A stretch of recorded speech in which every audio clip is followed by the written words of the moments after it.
Hi friends, surrender తమిళ్లో release అయిన ఈ సినిమా ఎలా ఉందో ఇప్పుడు చూద్దాం. దర్శన్, లాల్, సుజిత్ శంకర్, మునీష్ కాంత్ ప్రధాన పాత్రలు పోషించిన ఈ సినిమాలో మన్సూర్ అలీఖాన్ గెస్ట్ రోల్ పోషించాడు. ఈ సినిమా ఎలా ఉందో చూద్దాం. ఇన్స్పెక్టర్ పొగల్ ట్రైనీగా జాయిన్ అవుతాడు తిరుచిలో ఓ పోలీస్ స్టేషన్లో. అయితే అక్కడ రైటర్గా పనిచేస్తున్న పెరియసామి అంటే చాలా గౌరవం పొగల్కి. మన్సూర్ అలీఖాన్ అనే నటుడు ఎలక్షన్స్ దగ్గర పడుతున్న సమయంలో లైసెన్స్డ్ గన్ సరెండర్ చేయడానికి పెరియసామి దగ్గరికి వచ్చి ఆ గన్ ఇస్తాడు. అయితే అది దాచే క్రమంలో ఆ గన్ని ఎవరో కొట్టేస్తారు. అసలు ఆ గన్ని కొట్టేసింది ఎవరు, ఆ గన్ని పట్టుకోవడం కోసం పొగల్, పెరియసామి కలిసి ఏం చేశారన్నది మిగిలిన కథ. దర్శకుడు గౌతమన్ గణపతి తానే కథ కూడా రచించాడు. ఫస్ట్ హాఫ్ని చాలా ఇంట్రెస్టింగ్గా నడిపించాడు.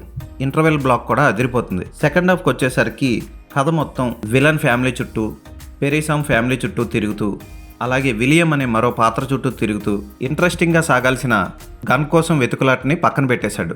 అయినా పర్వాలేదు,